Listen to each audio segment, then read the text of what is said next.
Welcome in, everybody, to another episode of the Talk Anime Podcast. Talk Anime Podcast, yeah. This doesn't involve you, Dave. You're not introduced It just did yet. involve me. I feel like I've been involved. Damn it. Well, you Hello. spoiled everything. We're going to have this fun intro about how, hey, we have this awesome special guest friend of ours. No, he's gonna not talk awesome. about He's the not show. awesome. There's nothing awesome. Not about anymore. You let him He's speak. not. Let the man speak. No.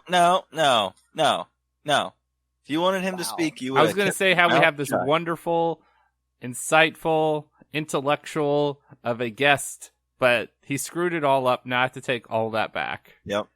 Take it all I back. ask you to take that back anyway. This Welcome is our- to the this is the our- podcast, John. Yeah. This is Hello. our friend John. We refer Yes. to him as Dave. He's being a real Dave right now. I am John, otherwise known as Dave. I'm sure there's other names people call me, but let's not put those on the air. It's definitely not Space Cowboy. Definitely not kid friendly. There's Or a the select few Gangster that of call me Love. Space Cowboy. And definitely nobody is calling you Maurice. Oh, good lord. What are we doing this week, Justin? Well, so we're doing things a little bit different here. We're going to start our special for the month here, and our special is going to be JoJo's Bizarre Adventure, which I consider personally to be the most American kind of related anime that doesn't have anything to do with America, for the most part. Whoa. They're in America for like 3 episodes. Yeah, for like 3 episodes in like season 2 or 3 or something like that. Like, Season 1, part 2. that's it, yeah. Like, it has nothing to do with America, but there's plenty of references and throws to American culture as a whole. Oh, And yes. We'll get into that. And so, just in the spirit of July 4th holiday and what have you, I figured that'd be nice to do something, that references a lot of American culture as a whole. And I think this one does a pretty decent job of doing that. So, I'd agree, and let's go ahead and jump right on in there. You got a synopsis for us, Jared? I do. Let's kick off Joestar July. So, part 1, Phantom Blood in ancient Mexico, people of Aztec had prospered. They had historic and strange stone mask. That sentence makes no sense. Nope. It was a miraculous mask which Typical brings Crunchyroll eternal life sentence. and the power of authentic ruler. Crunchyroll, what are you smoking here with these sentences? But the mask suddenly disappeared. A long time after that, in late 19th centuries, when the thought and life of people were suddenly changing, Jonathan Joestar met with Dio Brando. They spend time together throughout their boyhood to youth, and the stone mask brings curious fate to them. Yeah, that's like that's not, I don't know. That synopsis I feel like doesn't really do the first season justice at all, but. Well, we're just going to have to fucking review it. Yep. Let's jump right on in here. And so from episode 1, I think this show just gets off and running. A lot of these shows, they sometimes take time to kind of develop characters and what have you. No, I don't think so. I think this show, for the most part, just kind of drops you right in the middle of it all, to be honest. That's how I always feel with JoJo's. Is it just kicks you right off into like the characters and the plot, and it doesn't ever like stop. There's no real build. It's just everything is just go. No, go, it's go. go. Overload you with sensories. So much color. There's a lot of color and sound all at one time. It's pretty great, though. A lot of color, a lot of personality to every single character. Everything in JoJo's is extravagantly over the top, and how I would characters honestly talk, look, fight. I would everything. honestly say the first half of season 1 is the most tame that JoJo's Bizarre Adventure ever is. After that, Not real bizarre. Yeah. Well, like the first handful of episodes are not overly bizarre. I mean, I guess I would say they're the least bizarre, but like they're probably like wild. the darkest that the show seems to get so far from what I've watched. And John and I here, we've been going through JoJo's over what, like the last year and a half, 2 years, John, something like that. Long time. We've been taking our time with the show. We have been, and we're on to the last season that was made, Golden Wind. So, and yes, so far the first half seems to be the darkest that I think the show has gotten, especially with our main villain. I would say that's probably because the show, the entire show from the beginning to end is not even remotely grounded in reality. Oh no, which will make a lot more. That you already know it's not. But the first half of the first season kind of is, because all you have is these two boys growing up, and the one of them is this evil kid that's trying to undermine the other one who's just trying to live his life. Yeah, it's basically a drama at that point. Yeah. Although I do enjoy that, so I do enjoy just right off the bat, you get references to American culture. You got Dio Brando. So there's Dio the band, and then there's Marlon Brando. Yes. Right off the bat there is just a gigantic nod to it. And then it just goes from there, to be honest, in terms of the villains, which we'll get into more references to like different bands. Like that's one of the things that JoJo's does is a lot of their villains and characters are named after popular American classic rock bands and stuff. And so it's always fun to kind of go and look at and try and figure out what they're named after and what have you. Right. That's probably one of my favorite parts about the whole show is how they do that. Or how throughout like the decades that they go into later on in the show, how they like adapt those styles of animation and music. Yeah, as well. Definitely. Yeah, it's very interesting to watch like the animation style kind of changes a little bit with each season. Just as a result of time passing.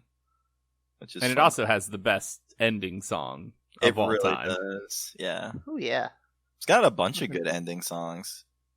Yeah, it's got a bunch, but season 1, part 1 and 2 with Roundabout. Yeah, Roundabout. Memes, boys. The memes. I mean, it was a meme for the longest time. Yeah, it's a massive meme on Vine. For the longest time. On everything, just everywhere. Do do do do do do do do. All roundabout. Anyway. So I guess we should just kick it off from where the show starts. It starts with a carriage falling off of a cliff. It has Dio's father is trying to loot the bodies of who we find out to be the Joestars. Yeah. The main protagonist of the first part is Jonathan Joestar. He's just a baby at that point. Right. But his father is George Joestar. Yeah. It's just hilarious that George is so gullible as to think that, oh, you're trying to help me. Right. You're not just trying to lift this ring right off my finger. You're here to help me. He stuck his guns to that too. He was nope, you are a good man. Yep. No, you're in jail now. I'm gonna this is right. Yeah, right. we find that out later on. Yeah. In what's that, episode 2, episode 3? I think episode 3. I think it's episode 3. We find that out. Mm-hmm. Because we have the inspectors like, I could have prevented this all. Yeah. Oh, and by the way, for this episode, we're going all the way through Jonathan Joestar. So yes, this will be episodes 1 through 9. Yeah, so episodes 1 through 9 of the first season.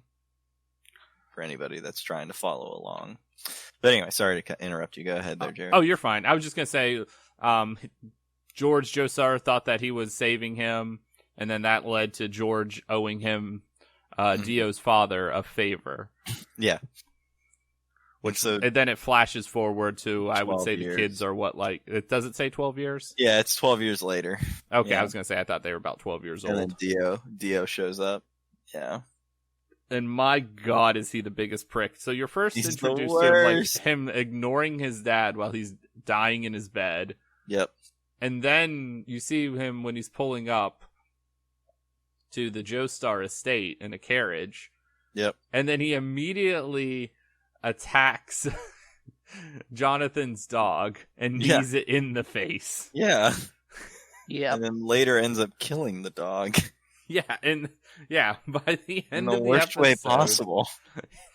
he put the dog in a box, put it in a Furnace. burning furnace for trash.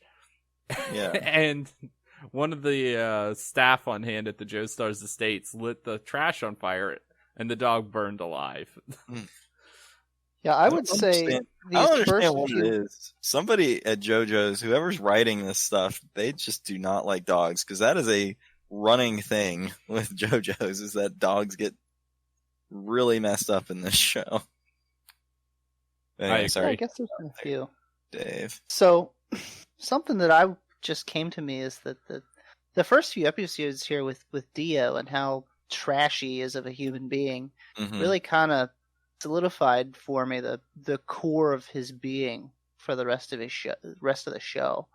You know, Oh, yeah, he they don't- becomes this ridiculous monster as the different arcs go on, but Yeah.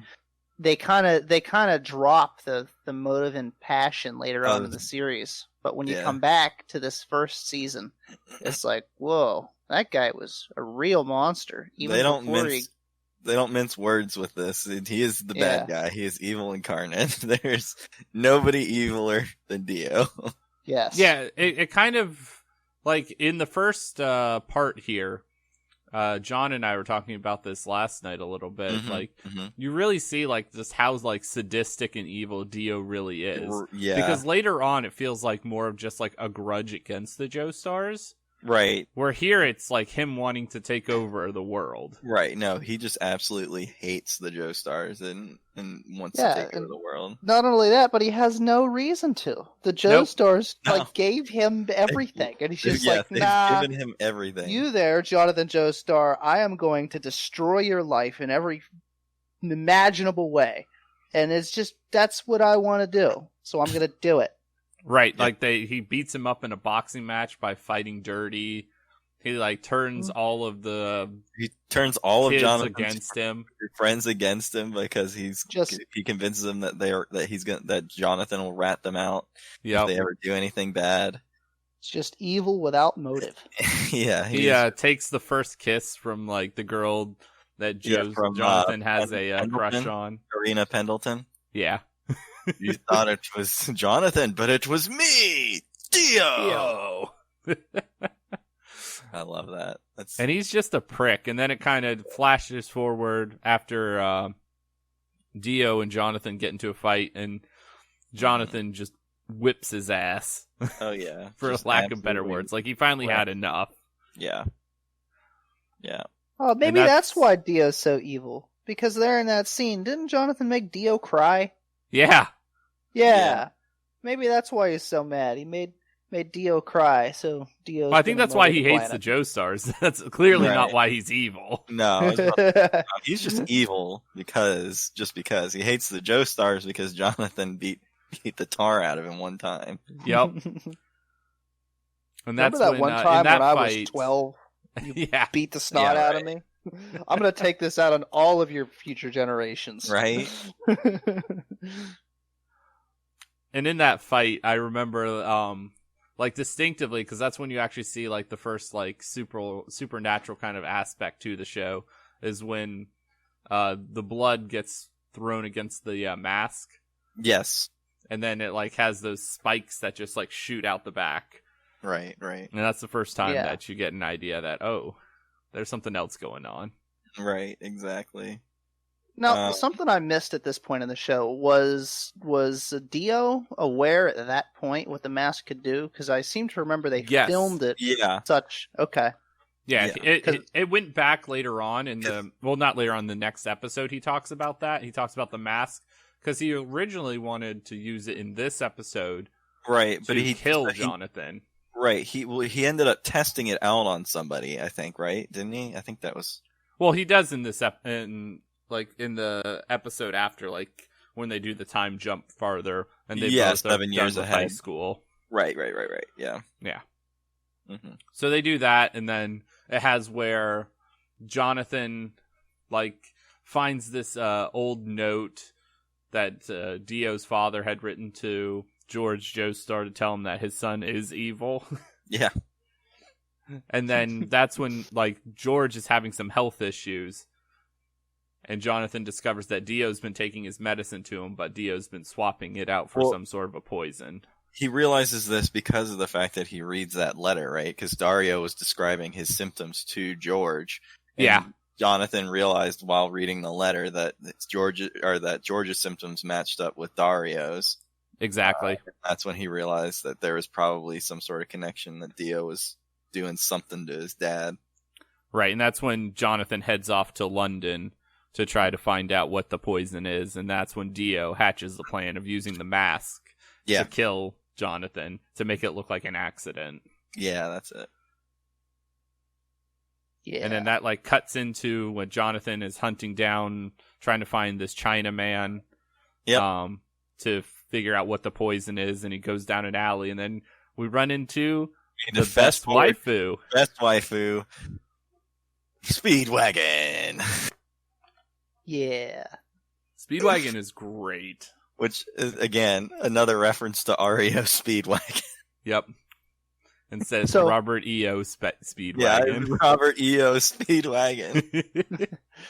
So something I'd like to point out here in the show is that I thought it was hilarious, the character progression on Speedwagon, where as soon as you meet him, Jonathan is there just beating the snot out of these cronies, of which Speedwagon is one of them. They're all running to beat the snot out of Jonathan, and then Jonathan won the fight, and Speedwagon was just like, wow, what an amazing man. I'm just going to follow you around for the rest of my life. This is awesome. And off he went on a radically different path.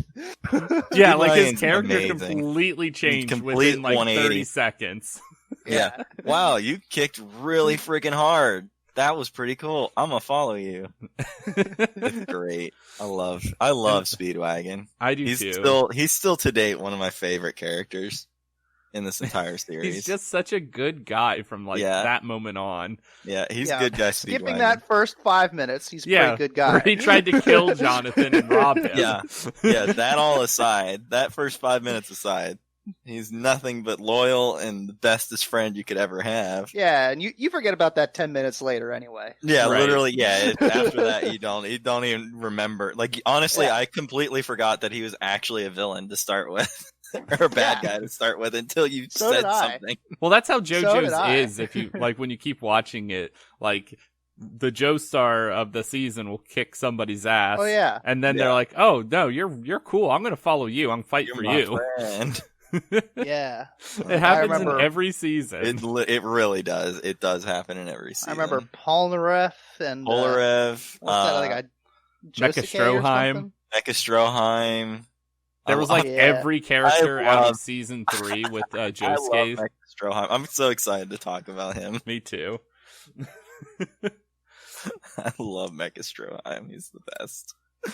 But at the same time, like, Dio is in London too because he wants to like either confirm that Jonathan's been killed by thugs or use the mask to kill him. Mm-hmm. And that's when Dio has it shows him having a drinking problem just like his father, and he bumps into people. Yep. Yeah, that kind of felt random to me in the show. It felt really weird that they just kind of threw. Yeah. Oh yeah, he's also got a drinking problem. Yeah, going back and watching it again, I was like, this isn't. It seemed pretty out of place for the character. Really I was like, out of place. Yeah, I mean, I'm not like it's not really that big a deal because I don't even think it never comes back up again. So I mean, no, I felt like it was just used as like convenient plot to have Dio bump into somebody, but you also could have just had him bump into somebody without him drinking. Yeah, right. But he gets into a brawl with them. He uses the mask on one of them. Yep, and it turns him into a vampire. So random. I know, it's so random, and I love it. I love it so much. It's great. Yep. And the vampire almost kills... I remember he almost kills Dio, and then the sun comes up. Dio. Yep. Yes. And then the sun comes up, and he dissolves. Yep. Oh, it's so good. It's so good. Too bad they didn't time that fight a little 10 minutes sooner, then Dio would be dead. All right. I know. So Joestars would have no problems. In a real short series, if that was the case. It really Yep. would. And they lived happily there ever And after. they lived 7 happily episodes. ever after. Oh God. Instead, it turns into Jonathan returning back with an antidote for his dad, Mm-hmm. and the only for Dio to turn up too. And then they're like, "Oh, Dio, I can't believe you tried to kill me." Yeah, right. And then they end up Like burning the house down, basically. Well, first there's the interactions with the police, which are right, the best because they're just out of nowhere. right. The police are just there. And then Dio tries to stab Jonathan, stabs George in the back, then uses George's blood on the mask and turns himself into a vampire. Yep.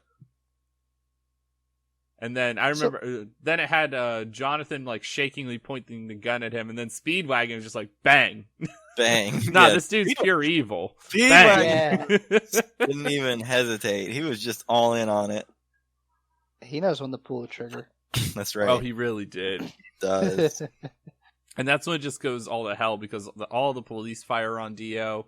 You think he's dead, and then the inspector, who was like, "I could have saved everybody from all of this," gets his head lopped in half. Yeah. Horizontally, just the whole top of his skull taken off. Ugh. Yeah, things go from 0 to 10 quick here. Really yeah, they quick. do. Yeah, this is like episode 3, by the way, everybody. That's like trying to figure out where we're at in this whole 9-episode timeline. So we're only a third of the way through. Yeah. Yeah, that red shirt gets brained, and then in the next couple scenes, all the other red shirts die, and then we're left with Speedwagon and Jonathan and Dio. Because everybody else has just kind of been blown away. Right. In the crossfire. Right. And so they continue fighting. They basically burn down the house. Dio falls into the fire. Everybody thinks Dio's dead. Oh, no, it's more intense than that. Like, well, yeah. You get the like ridiculous fight. That's right. With it is a Jonathan and Dio fight. That climb up through the house as it's on fire. Right. Jonathan just trying to get the flames to build bigger and bigger so they can try to kill Dio. Right. And then it turns to them both falling like down the chimney. Yeah. And Jonathan, in the meantime, had this like spear that he was trying to fight Dio with, like broken off and snapped and was sticking out of his shoulder for like most of the fight scene. Most of the fight scene, yeah. He uses that to like slam into the wall of the chimney. Then he like wraps like a belt or something around Dio's leg and pulls him down with him onto like a spike of a statue. Yeah. It's like the most epic like death pretty scene. Wild. It's a wild death scene. And that's not even the craziest death scene in the entire show, but it's a very cool fight scene to watch. Yeah. So there's something I'd like to touch on that we passed up there. Right after all them constables, I think we would call them, get killed, and before the house is on fire, there's the way that the house gets caught on fire, which was remarkable to me when I was watching through it. Basically, Dio and Jonathan are fighting in the main hall, and it's just a generic fight. Jonathan gets away. He's injured and runs off. And Dio's like, you can't hide from me, you worm, or something or other. And he sees Jonathan hiding behind a curtain. So he goes over the curtain, whips it away, and then behind that curtain is just a wall of fire. Somehow Jonathan Joestar just put a wall of fire there. Boom! Fires everywhere, and now the house is on fire. And just 0 to 10. Yep. Just fire. Just fire everywhere. That's JoJo. 0 to 10 real quick. Every time. Really more of a 6 to a 10, I guess, since that cop did already get brained. So we were already getting up there. Well, the 0 to 10 was the cop it was getting accelerating brained. real fast. Yes. Yeah. Anyway, I believe Dio is dead at this point in y'all's plot synopsis. Led to believe he's dead. At the end of the episode after the credits, it shows the China man reaching down to pick up the mask, and Dio grabs him. Yep. Should have killed that guy. Should have killed him. Should have. So that like kicks us into like the point where like Jonathan's recovering. And at the hospital, that's where Irina, who he had the biggest crush on in his youth, is tending to him. You And then you run into one of the main characters of this season, and probably one of the most important characters of the entire show, even though he's not in it that long. Will Antonio Zeppeli. Yep. just Led Zeppelin, to be honest. But it's fantastic. I love Zeppeli. He's hilarious, I think. He's very great. Cool. He's pretty great. And he also introduces us to a fighting technique involving breathing and some form of energy called Hamen. Yeah, Hamen. Which he calls it some other name, and then calls it Hamen immediately after that. Yeah, I forget what he calls it. Yeah, he didn't call it Let's correct that. It's not Hammond or Hamen. It's something. I'm gonna Google it for y'all so we can get it. No, it started with like an S or something, and then he called it Hamen like immediately after, and then you never hear it referred to by that other name ever again. Yeah, you're right. Sendo. Yeah, Sendo.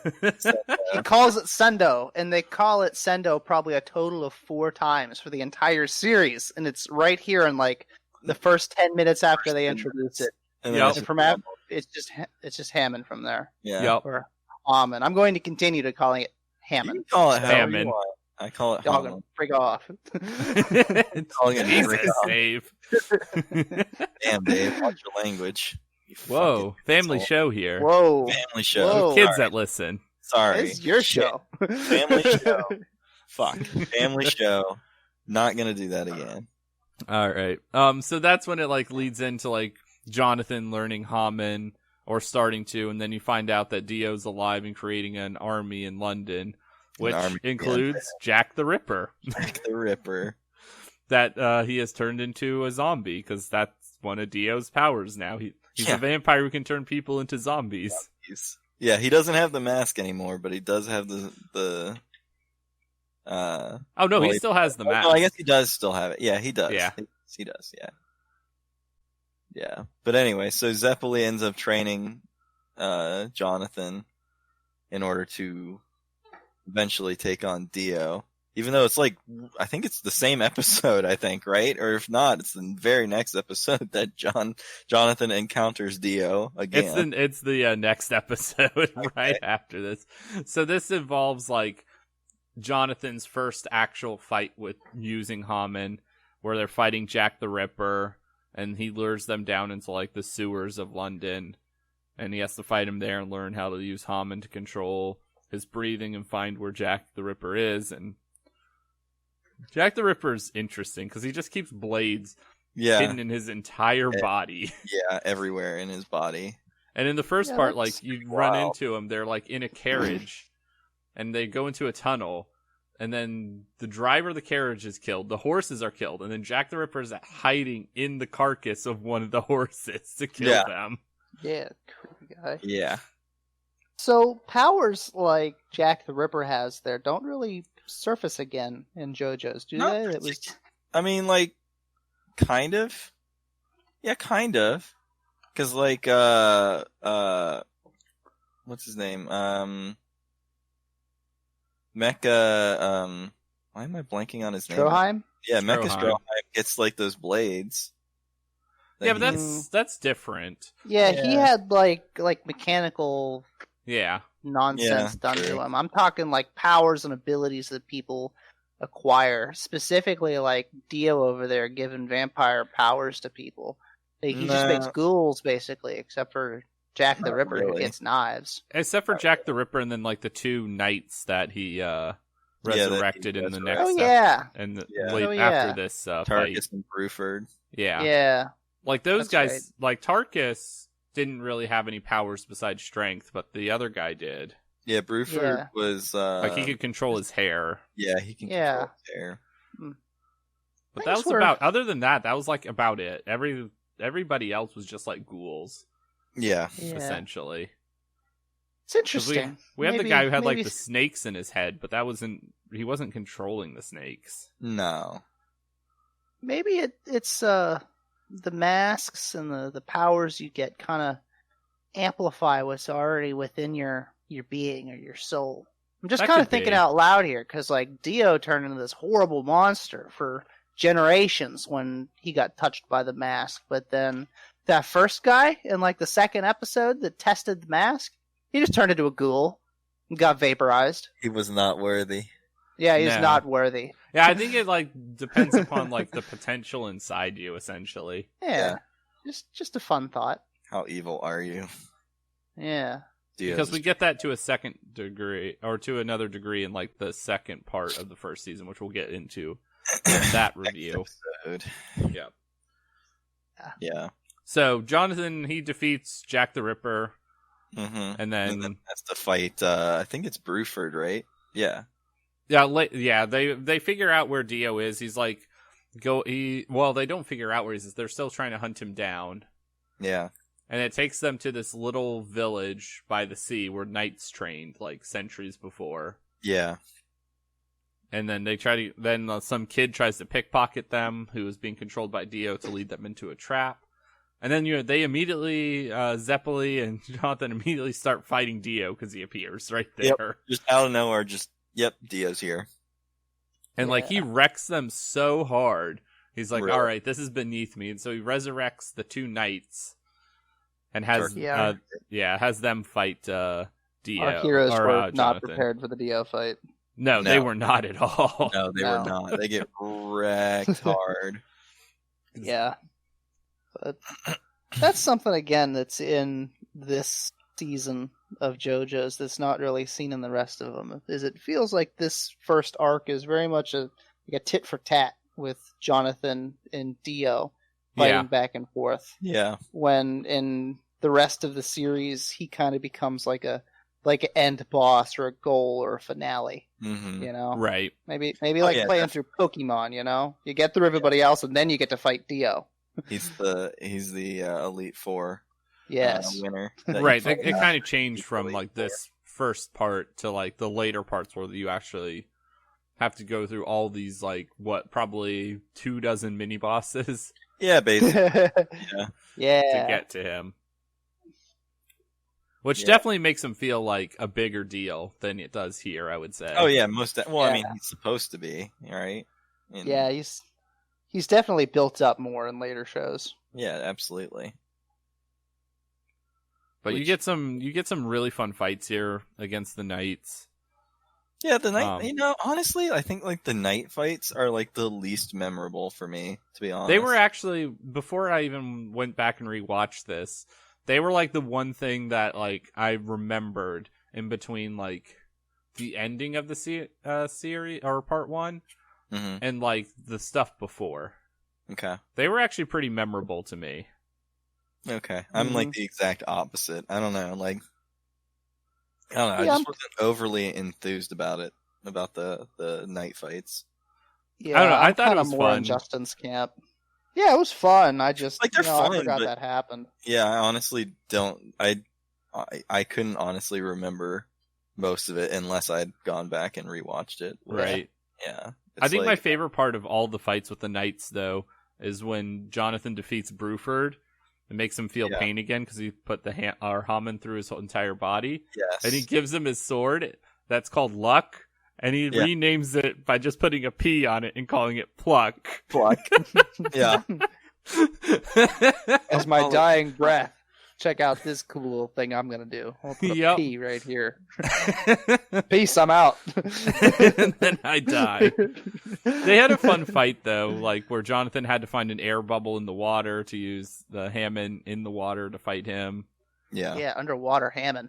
That's it was really cool. It was very interesting. Like, I will say, I'm not saying that it wasn't like creative or anything. I just, overall, just not quite as memorable as other fights. That's fair. Yeah. One part I did forget in rewatching it was the best is when they use their Hammond to create the glider out of the leaves to fly away from Bruford. Yeah. And then he just like launches himself at them, and that's when they run into like this torture chamber castle against like the rocks. And that's when it turns into the fight against him. Yeah. Which that dude was just like pure evil, like Dio, essentially. Yeah. Tarkus is wildly evil. Yeah, because he traps Jonathan in there with like that chain around his neck and is like pulling him up against the ceiling. Yeah. And then you get like flashbacks to where Zeppeli was like told, oh, in this certain situation, this is where you're going to end up dying. Yeah. And then you have the kid that tried to pickpocket with them, Poco. Was the only one who could actually get into the castle because the door was locked. Yeah. To unlock it. And then Zeppeli steps in, and that's when he immediately realizes, oh yeah, this is where I'm going to die. Yep. And then probably a minute later, that's exactly what happens. In such a brutal death. He gets the chain wrapped around him. Yeah. Where's Zeppeli? Just cut in half. Guess he couldn't Hammond his way out of that. No. Poor Zeppeli. But he did give his Hammond to Jonathan at that point, and that like unlocked Jonathan fully to where he was just like a complete badass at that point. And yes. He messed Bruford up. He did. Yeah.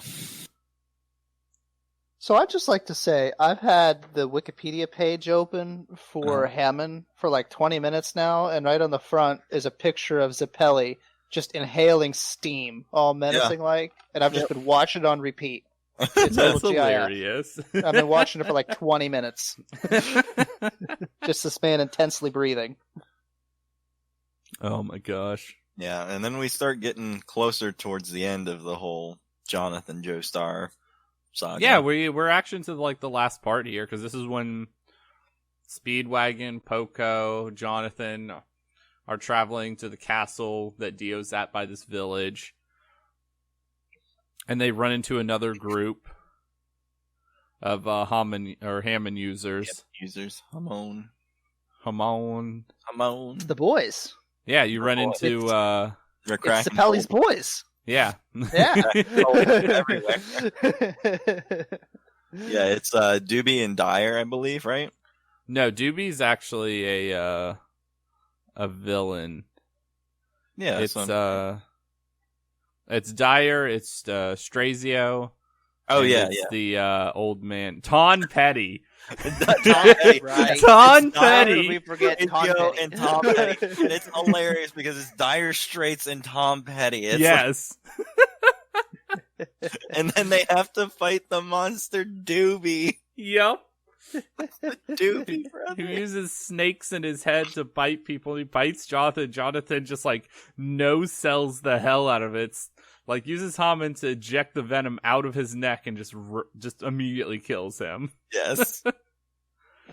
It's Again, so good. It's wonderful, just all the different references that they make in the show to American culture. It's great. I love it. Did you guys notice the visual resemblance that the one boy had to Polnareff in the Egypt arc for Joestar? Yeah, I did. Yeah. I thought that was noteworthy. Chopped like his in the one episode. Yeah. Mm-hmm. Yeah. Watching back there, I was like, hey, this is just Polnareff in another lifetime. Yep. Polar in another lifetime. Yup. So you get all of them like fighting through everything until they get to Dio. Yep. And that's when Dyer attacks Dio. Yeah. And just gets immediately murdered. Oh yeah. Yeah, that guy was just a red shirt. Not even a contest, just dead. He's like, I spent my life training for Hammond, and I'm dead. All right. I just enjoy the whole. Sorry, go ahead.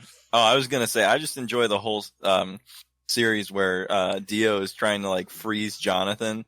Oh and yeah. The only way that Jonathan counters it is by lighting his glove on fire. He has to light himself on fire very shortly, because that's when like Ton Petty and Strazio are just fighting all the other ghouls in the castle. Yeah, that's when you get the big showdown with Jonathan and Dio. Yep. Where at first does he do the fire fists at first, or is it the sword? I believe it was the sword first. It was It the was a sword. sword. So he tries to use the Hammond through the sword, stabs Dio in half, Yeah. like cuts him in half, and then Dio's like, "Haha, this does nothing to me." Yeah, it puts And then himself back together. Yeah, puts himself back together. But the sword is still in him, and Jonathan like calculated this and put through the sword into fire from the other end, so it would heat up the part that Dio just froze his hands and the sword on and melt it, so he could cut him with the Hammond again. Yeah. Like, yeah. that's like my favorite thing about the fights in JoJo's is just how creative they get. Yeah, they do get with very like the creative. counters to each other. Yeah, this is definitely a And recurring they're just theme so over in the top. all of the That's why it's JoJo hilarious. shows. Yeah. It's Like- one of my favorite things in the whole show. It's just so over the top and ridiculous. It's like where you mentioned where Jonathan lights lights the glove on his hand on fire. Yeah. So Dio can't counter it. With it's like ice. it's like watching like two little kids fight in like a schoolyard, and it's like one says like, "Oh, I froze you, ha ha ha ha," and then the other one's like, "No, because I was able to light my body on fire, or I was able to take this sword and light it on fire. I'm not on fire. Yep. You're on fire now." That's exactly what it's like, and it's perfect. It's just them both just trying to one up each other, and it's hilarious. Oh yeah, and then finally Jonathan gets the upper hand. He nails Dio with a punch and throws the Hammond energy into Dio's body, which starts to immediately destroy it. Yep. And as like Dio's falling down, he like shoots this laser beam ability out of his eye that almost catches Jonathan in the head. Yeah, almost. Yeah, surprise! Dio can shoot lasers out of his eyes. Yes. That came out of nowhere. One upping each other. Like, I cut your head off. Well, lasers. Laser beams. And then that leads us into where we think Dio's been defeated. And then the Chinaman, what is his name? Wang Chan. Wang Chang. Wang Chan. Wang Chan.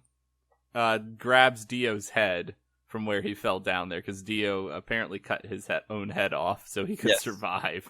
Yeah, with the lasers. He redirected the lasers to cut his head off. Yeah. JoJo's Bizarre Adventure is some wild stuff. Yeah. And that leads like our heroes into thinking that everything's been fine. Speedwagon destroyed the stone mask with a hammer. Yep. And Jonathan marries Irina. And Yep. you're like, oh, everything's good in the world now. Like, Jonathan and Irina get on the boat for their honeymoon to head to America. America. And then you see where, like, these sailors are loading this coffin, essentially, onto the boat. No, it's a coffin. It's very much a coffin. It's a coffin. Yep. And you hear, like, a thump in it. Yeah. And you just know that's Dio. Yep. And so basically, just to kind of speed things up here, they're on the ship. Everybody ends up getting turned into a zombie. By Wang Chan. By Wang Chan, who snuck aboard. Jonathan recognizes Wang Chan, follows him down to the storage area of the ship, and then realizes that Dio is still alive, but only as a head. It literally looks head. like Futurama. It is Futurama. Just like how the heads are in the jars. Yeah. His head is in a jar, I think. Yeah, isn't it is. Yes. it? It is in a jar, right? Okay, that's what I thought. Yeah, I was thinking that when I was watching the show again. I was like, why did Dio put his head in a jar? Like, doesn't need to be in a jar. It just is in a jar. Just is in a jar. There's like really no reason for it to be in a jar. Yeah. Also, Irina's pregnant. And Jonathan ends up fighting Dio for getting his ass whooped by a head because of laser beams. And Dio wants to take Jonathan's body because he thinks that he'd be able to use it and be even stronger than before. And then that's why he shoots laser beams and shoots Jonathan right in the throat. Yes, right in the throat. Jonathan ends up, I forget how he ends up doing it, but he's basically stops the entire ship's engine. What he does is he uses Hammond against Wang Chan. Yeah, to blow right. the last little bit of Hammond he has to blow his head off, and it causes his body to go over to where the steam engine is. That's right, and it hold gets onto stuck. the shaft, and then it causes the steam to build up, and eventually the ship to explode. That's right. That's what it was. Yep.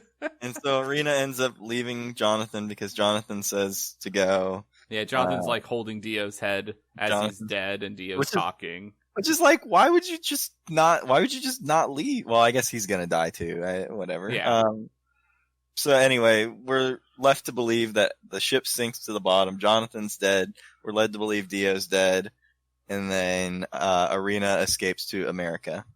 Yeah, she's in the coffin, and she has rescued a baby from a woman that was killed by one of the ghouls. Yes. And that's the end of the first part. Yeah, that's the end of Jonathan Joestar. Yep. It was a wild ride. It is a wild ride. Yeah. That final episode always gets me. It's just so wild. The entire. Well, you have like Dio who like extends his hair up to avoid that attack initially from Jonathan with his last dying breath, and you have Dio just has his hair wrapped around something like a steam pipe, just talking to Jonathan. Yeah. As Jonathan's dying. Yep. It's like every time Dio is in the scene, he's got a new crazy power that you didn't know about in the last scene. Yeah, it's right. Like his hair extended up. It was so weird. Yeah, and you know how Dio gets in Jonathan's arms? I forget. Dio reaches out and grabs him with the tendons that are in his neck. Oh, that's right. Oh, that's right. That's right. Yeah. Yep. So maybe if you think about it like that, he need the Chinese man. He could just like walk around with his little tendons, you know, right? Like that little spider from Toy Story. Yeah. Oh my god. But that concludes the first series of JoJo's Bizarre Adventures. And that's our review on the first part, the first bit of JoJo's. Overall, I would think, I think for the most part, this series, I think it's, in comparison to the rest of the show, it's probably like, I don't know, C+, B- range for me in terms of ranking.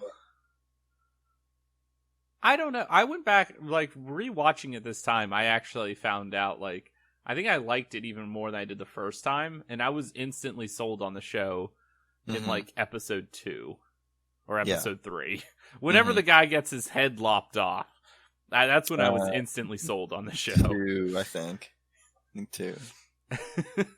Yeah, I had a similar feeling to Jared. Watching through the second time, I enjoyed it more than the first time I watched it. Really? I think it's because once we watch through like the rest of the arcs and the shows that have come after, you go back to the origin story, and the things that you see later on down the road kind of link up with the framework they're laying in the first couple episodes. Yeah, and you're like, yeah, this all kind of makes more sense now. What would you give it? For like a letter ranking? Yeah, I'd give it a B+. Okay. I'd probably go or an A- to A. Really? Yeah, because it's not my favorite JoJo arc, but it's probably a solid third or second place. Okay. It's good. Like standalone. I'm not saying it's it's bad. I just honestly think that there are better. Like the season that follow, I think I like more than this season. Oh, the season that follows this one is my favorite by far. Oh yeah, I can't wait to talk about Joseph. I can't either because he's my favorite Joestar. He's not my favorite, but he's definitely up there. Oh, we gonna disagree on that, boy. I mean, I don't. I'm not saying that I don't like him. I love John. I love him, but I love Joseph. But Joseph is best my Joestar. favorite. Yeah. I can agree to disagree on that one. We'll but talk about that in the next episode. Yes. Until then, everybody, be sure to like and subscribe this video if you're on YouTube.